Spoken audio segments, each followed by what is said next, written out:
E si mund të dali këtu një bukurosh si ky që sa po foli, e të na flasi për administratën. E ti je i fundit që mund të dalësh e të flasësh për administratën. Ti je i fundit që mund të dalësh këtu e të flasësh për infrastrukturën. Ti je i fundit që mund të dalësh këtu e të flasësh për korrupsionin. Më dëgjo bukurosh, më dëgjo se do të rifreskoj pak memorien ty e gjithë kolegëve tuaj. Ti, përveç se je dhe vjen nga një fis i bukur, ti vjen dhe nga një familje hajdutësh. Ta tregoj unë, më prit. Hajdutësh të rrugëve madje, ndaj vjen këtu qiresh e bërtet, sepse kujton se të gjithë si ty, ashtu bëjmë edhe ne. Me qënë se parlament kanë arru shumë deputet të rinj, më shtyti kurioziteti që të googulloja, të hulumtoja, që ta di me kë kolegë kemi të bëjmë. E një prej tyre ja kum del. Në 2007, sa po u sistemuat në këto karrige të mazhorancës, të uritur për pushtet e për lek, yt atë i pari, bashk me tezën tënde, se vjen dhe na flet këtu për familjarët, të flasim dhe ne, se na takon që të përgjigjemi. Bashk me tezën tuaj Blegina Agolli, hapin një shoqëri që kishte një fat të ndritur, të mirëte të gjithë fondet e qeverisë. Edhe pse? Sepse ishte sekretare e përgjithshme në Ministrinë e Kulturës, Sportit dhe Rinisë. Të gjitha fondet e qeverisë i kaloni këtu. Mori rrugët nga jugu në veri, nga këtu Tirana në qendër, e filloi me mbikalimin e Tiranës, e për të filluar me aksin Leva në Vlorë, e pastaj me më të bukurin aks Fratar të Pelenj që nuk e bëri kur, dhe në fund fare me Tecin e Vlorës. Kjo s'mund të zgjaste shumë, mund të zgjaste shumë kohë, se në 2014 duheshit gjithë popullsia e vlerësoj se kush ishit ju, edhe duhet që ti lironit ato karrige. Dhe bashk me karrige tuaja iku edhe shoqëria, shoqata që kishte krijuar tezja e Klevisit me austriakët. Emri ishte shumë i bukur, më falë se harrova ta thoja. Alpin Bau nga ballit e këtit, edhe Alpin, po prit mos e ta tregoj unë historinë,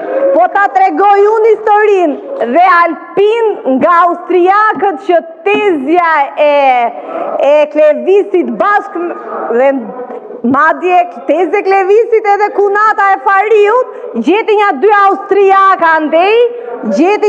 austriak andej nga rruga, i mori edhe krijoi këtë. Në 2014 u mbyll se falimentoi, patjetër se bashk me karriget e asaj kohe do ikte edhe tezja, se s'kishte më ça merrte, ja jepte Fariu, iku dhe tezja. Kjo ishte administrata e tezës së Klevisit dhe kunatës të dashur të Farihut.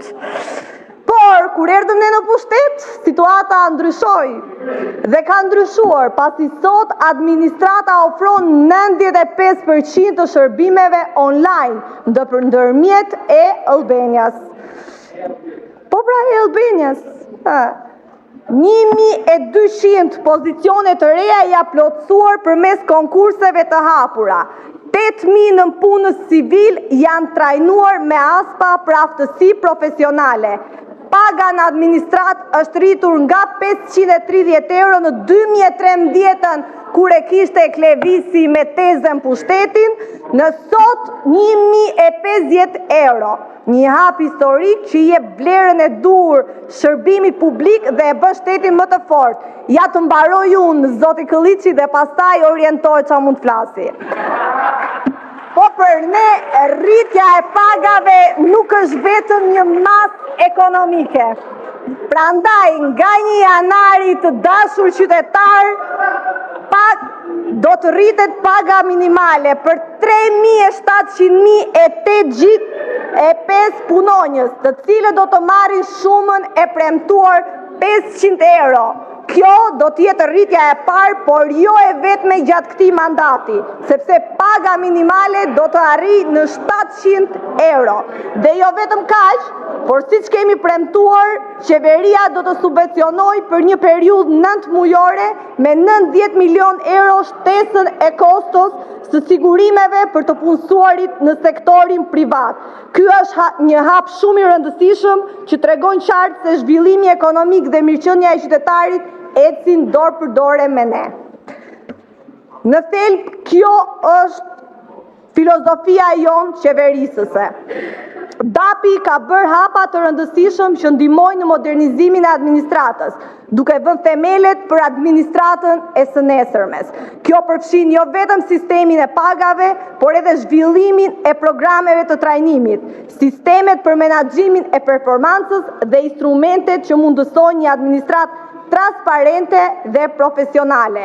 Strategjia ndërsektoriale e reformës me administratën publike 2024-2030 është një reformë e cila ka një vizion të qartë dhe të qëndrueshëm deri në vitin 2030.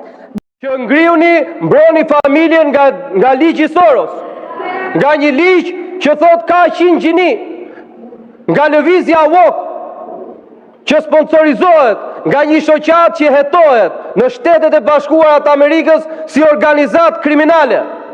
Puthuni sa të doni, përqafoni sa të doni me shoqatën, por nuk e ndryshon faktin që është në hetim si organizat e mirëfillt kriminale. Dhe fitoret që i shpallni, fitoret një qeveri do t'i shpallte nëse fitonte edhe Shqipëria. Po qa ka fituar Shqipëria gjithë të kohë që keni qeverisur ju? Më shumë taksa. Kemi taksat më të larta të rajonit. Rrogat i kemi më të ulta të rajonit. Dini dërdëllisni, po rrisim pensionet, se i rrisni nga 1.000 lekë. Ndërkohë që çmimet kanë shkuar në të njëjtin standard me vendet më të shtrenjta të Europës. Më shtrenjta janë ushqimet në supermarketet tona se në supermarketet e Italisë apo të Francës. Ku pas kanë fituar shqiptarët? Keni fituar ju? Po, mor, po! Ju keni fituar! Ju jeni bërë miliarder me lekët e tyre. Ndërkohë që shqiptarët për shkak se i vidhni ju, zgjodhen kurbetin. Dhe sot kryesojmë 1 në 4 shqiptarë është në migrim. Përgjegjësia kujt është kjo? Përgjegjësia e fitoreve tuaja, sepse fitoret tuaja janë kurriz Shqipërisë. Raporti i OSBE-ODIR-it do të sjellë një realitet komplet tjetër nga ai që bëni ju zhurmë. Se e vërtet është bët dhe samitin për Ballkanin perëndimor. Ju erdhën gjithë, i takuat gjithë, lideri suprem i përqafoi gjithë. 2 muaj më mbrapa erdhën fondet IPART? Jo. Pse? Se jeni të korruptuar. Pse erdhën fondet IPART? Pse?